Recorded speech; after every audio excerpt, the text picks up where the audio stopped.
আসসালামু আলাইকুম রহমতুল্লাহি ওয়া বারাকাতুহু। সম্মানিত দর্শক,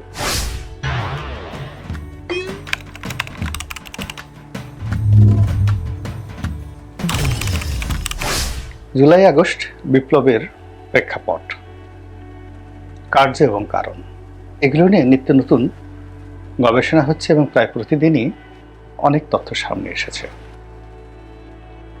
আমরা যারা এটাকে একেবারে সাধারণ একটি ছাত্র আন্দোলন ভেবেছি এবং আবেগের বশবর্তী হয়ে অকাতরে অনেকে প্রাণ দিয়েছি, অনেকে প্রাণ দেওয়ার জন্য ঝুঁকি নিয়েছি এবং রাস্তায় নেমেছি, তারা সাম্প্রতিক সময় এমন সব কাহিনী শুনছি, এমন সব ঘটনা দেখছি এবং এমন সব লোকজনকে ক্ষমতার পাদপীঠে দেখতে পাচ্ছি যেগুলো আমাদের মনোমস্তিষ্কে স্বপ্নে বা কল্পনায় কখনো ছিল না।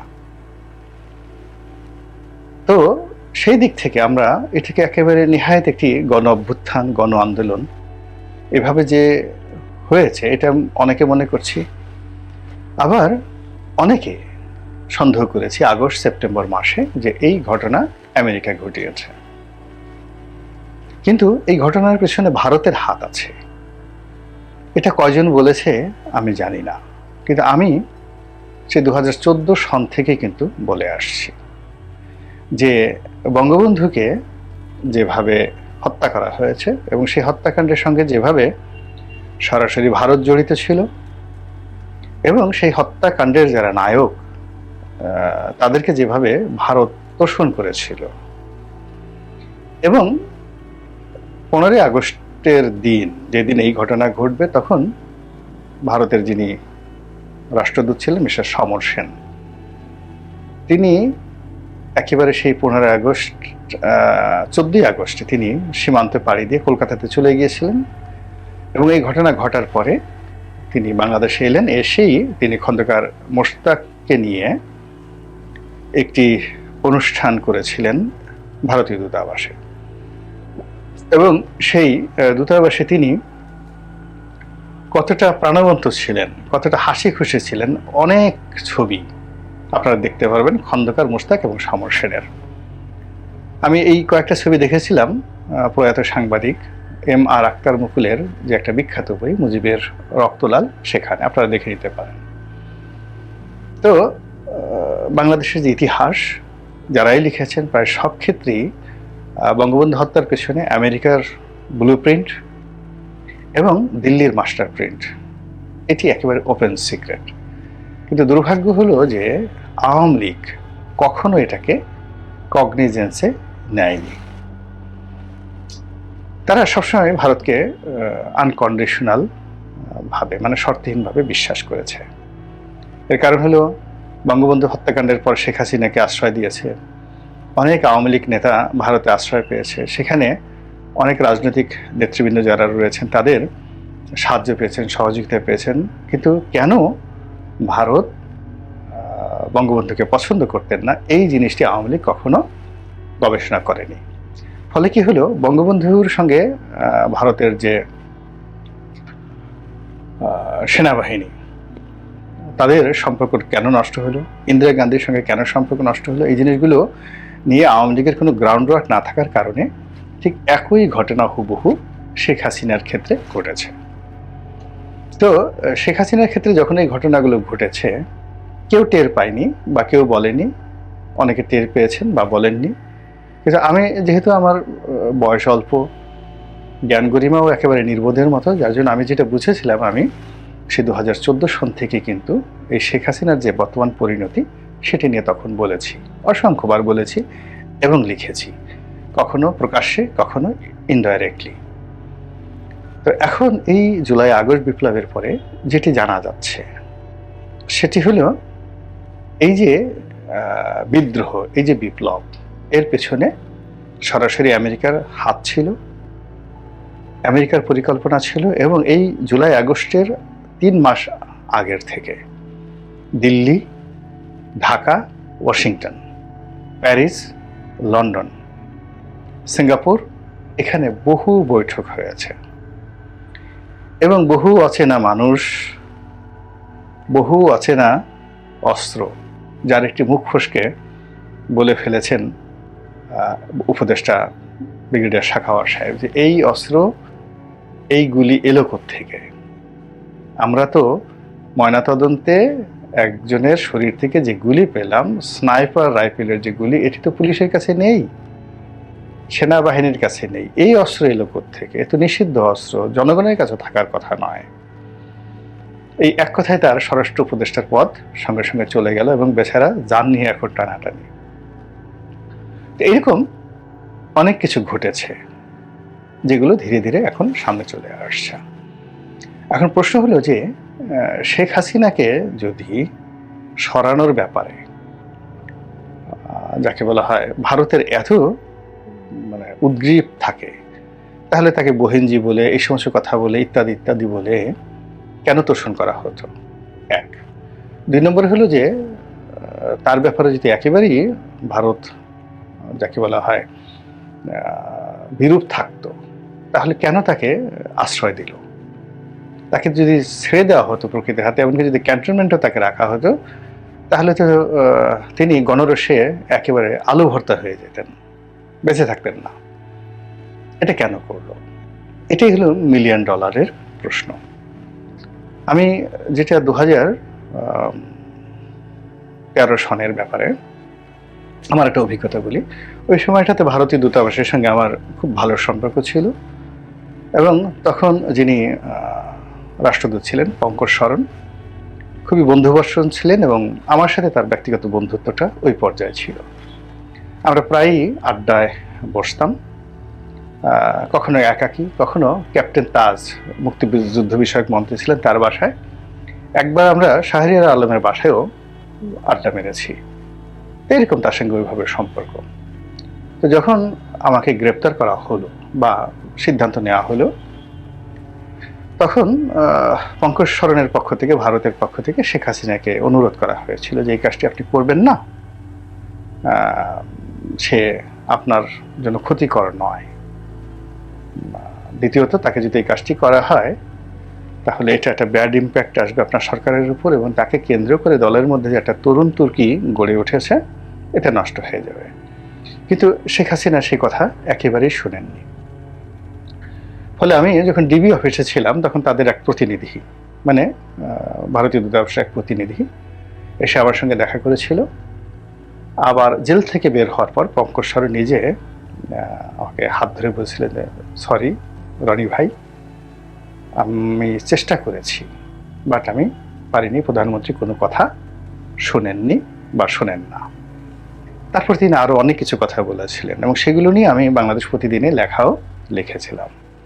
এরপর আরও অনেক ঘটনা ঘটেছে বিভিন্ন সময় দ্বিপাক্ষিকভাবে। অর্থাৎ শেখ হাসিনা ভারত যেটা মনে করতো সেটা হলো যে শেখ হাসিনা তাদের প্রোডাক্ট, বাই প্রোডাক্ট।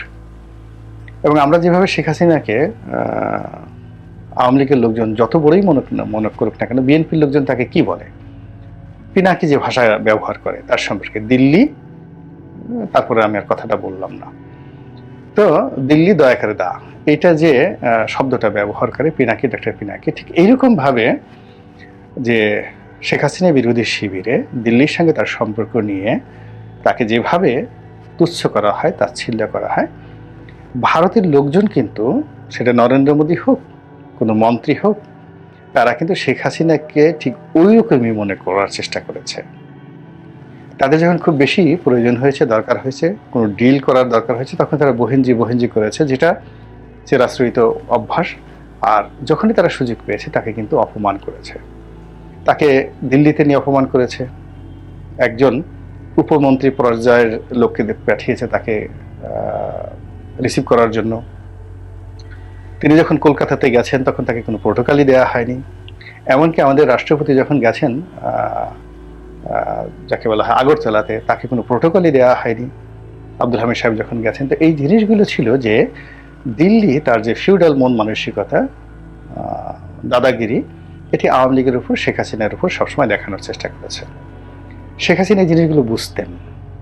তো বোঝার পরে উনিও যখন ওনার প্রয়োজন থাকতো, ওনার প্রথম প্রয়োজন হয়েছিল হেফাজতের ওই যখন আন্দোলনটা তুঙ্গে, তখন সে আসলে ভারতের সহযোগিতা নিয়েছে। ওই সময় তিনি মানসিকভাবে ভেঙে পড়েছিলেন।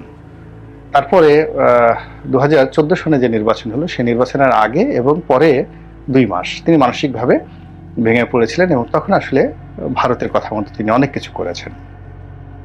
কিন্তু যখনই তার ভালো সময় এসেছে, তখনই তিনি প্রধানমন্ত্রী রূপে, বঙ্গবন্ধু কন্যা রূপে, শেখ হাসিনা রূপে, আমরা যাকে বলি জননেত্রী, সেই জননেত্রী রূপে নিজের যে মর্যাদা সেটা আপহোল্ড করার চেষ্টা করেছেন। তিনি স্বাধীন হওয়ার জন্য, তিনি দিল্লির দাসত্ব থেকে বের হয়ে চীনমুখী হওয়ার জন্য, আমেরিকামুখী হওয়ার জন্য, ইন্ডিপেন্ডেন্ট একটি কূটনৈতিক সম্পর্ক তৈরি করার জন্য চেষ্টা করেছেন। তার এই চেষ্টা এবং সিদ্ধান্তকে ভয়ানক অপরাধ হিসেবে দেখেছে দিল্লি। এবং দিল্লি তারপরেও বিকল্প ছিল না এবং এখনো নাই। দিল্লি বহুবার চেষ্টা করেছে বিএনপির সঙ্গে সম্পর্ক করার জন্য, জামাতকে তারা বিশ্বাস করেন এবং কখনো করবে না, কখনো করবে না। এটা আমি একেবারে ভারতের যদি কিছু পূবের চাঁদ পশ্চিমে ওঠে, তবুও বলা যায় যে জামাতের সঙ্গে তাদের সম্পর্ক হবে না হিস্ট্রিক্যালি। এটা আমি যে একেবারে রাষ্ট্রের খুব কাছাকাছি ছিলাম 5টি বছরে, সেটাই যা দেখেছি তাতে আমার কাছে ওটাই মনে হয়েছে, ওটা পরিবর্তন হবে না।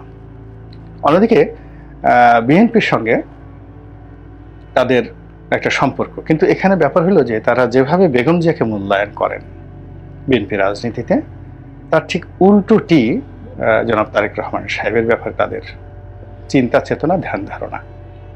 যারা ভারতের বিষয়াদি ডিল করেন, তারা দেখবেন যে ইন্ডিয়ান যারা কর্তৃপক্ষ রয়েছেন, তারা বেগম জিয়া সম্পর্কে কিংবা বিএনপির অনেক সিনিয়র নেতৃবৃন্দ সম্পর্কে যে একটা ধারণা পোষণ করে, তার ঠিক উল্টোটা পোষণ করেন জনাব তারেক রহমান সাহেবের সম্পর্কে।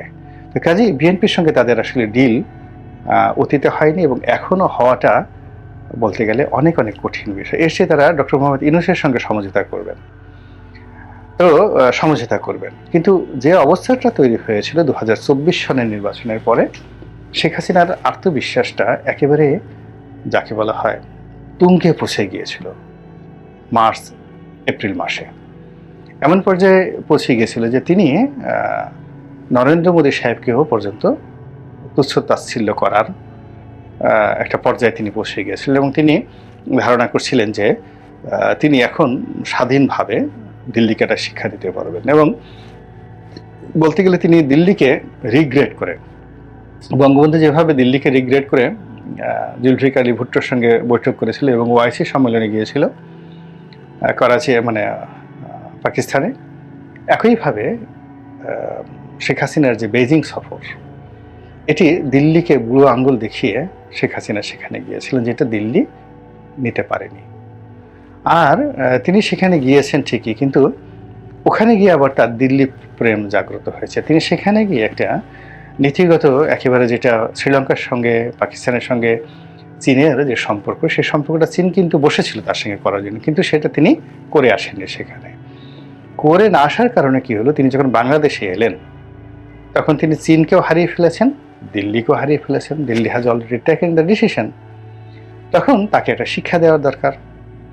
আওয়ামী লীগকে তাদের দরকার, কিন্তু শেখ হাসিনাকে তাদের শিক্ষা দিয়ে একেবারে তাকে মেরুদণ্ডহীন একজন পুতুল হিসেবে তারা পেতে চাচ্ছিল। এবং তারই প্রেক্ষাপটে ঘটনা তারা ঘটিয়েছে ঠিকই, কিন্তু শেখ হাসিনাকে তারা তাদের কাছে নিয়ে এখন তারা তাকে একটা ইনস্ট্রুমেন্ট হিসাবে, ইনভেস্টমেন্ট হিসাবে, তাকে একটা বার্গেনিং এজেন্ট হিসাবে, একটা জিম্মি হিসাবে তারা তাকে ব্যবহার করছে। এখন শেখ হাসিনাকে সেখানে রেখে হয়তো তারা ডক্টর ইউনূসের উপর চাপ প্রয়োগ করছে, ডক্টর ইউনূসের সাথে বন্ধুত্ব করতে যাচ্ছে। আবার এর মধ্যে ডোনাল্ড ট্রাম্পের যে বিজয়, এটাও একটা নতুন মেরুকরণ তৈরি করেছে। 20 তারিখের পরে হয়তো তারা নতুন করে আবার একটা সিদ্ধান্ত নেবে। এর কারণ হলো ডক্টর মোহাম্মদ ইউনূসের সঙ্গে যে সম্পর্ক ছিল বাইডেন প্রশাসনের, এই সম্পর্কের কারণে দিল্লি বাংলাদেশের ব্যাপারে কিন্তু এই ডোনাল্ড ট্রাম্পের বিজয়ের আগে টু শব্দ করেন এবং এখানে যিনি রাষ্ট্রদূত ছিলেন তিনি একটা মুভমেন্ট করবেন, হাসি দিবেন, এই সাহসটা তার ছিল না। কিন্তু যেই ডোনাল্ড ট্রাম্প হয়ে গেছেন, তখন তাদের একটা ধারণা হয়েছে যে এই নতুন প্রশাসনের সঙ্গে ডক্টর ইউনূসের সম্পর্ক খারাপ হয়ে যাবে। কাজেই অন্তর্বর্তীকালীন সরকারের ভবিষ্যৎটা নির্ভর করছে আমেরিকা তাদেরকে কিভাবে মূল্যায়ন করে, এটা 20 তারিখে পরে বোঝা যাবে। তো সেখানে যদি ডক্টর মোহাম্মদ ইউনূস সেই ট্রাম্প প্রশাসনের সঙ্গে ভালো সম্পর্ক স্থাপন করতে পারেন, সেক্ষেত্রে হয়তো শেখ হাসিনাকে ব্যবহার করে ডক্টর ইউনূসের বন্ধু হতে চাইবেন ভারত। এটা হলো বার্গেনিং। আর যদি সেটা ব্যর্থ হন, অর্থাৎ ট্রাম্প কোনো অবস্থাতেই ডক্টর মোহাম্মদ ইউনূসকে চাচ্ছেন না, সেক্ষেত্রে তারা আবার আওয়ামী লীগ নির্ভর হবে, শেখ হাসিনা নির্ভর হবে, এবং ইতিমধ্যে শেখ হাসিনাকে তারা যেভাবে নিজেদের মতো করে মোল্ডিং করা যায়, ফোল্ডিং করা যায়, ডেন্ট করা যায়, বেন্ড করা যায়, ইংরেজির এই শব্দগুলো মানে গুঁতো দিয়ে ঠিক করে দেওয়া, ডেন্ট করা, বেন্ড করা, বাঁকানো, তারপরে শেষে মোল্ডিং করা, ওটাকে নতুন আকৃতিতে দেওয়া, মানে তাদের কাছাকাছি রেখে এই সময়টিতে যা যা কমিটমেন্ট দরকার সব কিছু কিন্তু তারা সেখানে আদায় করে নিয়েছেন। এর ফলে কি হচ্ছে, 20 তারিখের পর যা কিছুই বাংলাদেশে ঘটবে এটি মূলত নির্ভর করবে মিস্টার ডোনাল্ড ট্রাম্প এবং মিস্টার ইউনূস, ডক্টর মোহাম্মদ ইউনূস, এদের মধ্যে রসায়নটা কিভাবে ঘটে তার উপর। তো কাজেই এই যে শেখ হাসিনাকে নিয়ে দিল্লি যা কিছু করেছে, এটা আওয়ামী লীগের লোকজনকে স্মরণে রাখতে হবে, মূল্যায়ন করতে হবে, এবং এখন যারা ক্ষমতা আছেন তাদেরকেও কিন্তু দিল্লির যে হিসাব এবং মনোভাব এটা বুঝতে হবে। আল্লাহ আমাদের সবাইকে হেদায়েত দান করুন এবং হেফাজত করুন। আসসালামু আলাইকুম ওয়া রাহমাতুল্লাহি ওয়া বারাকাতুহু।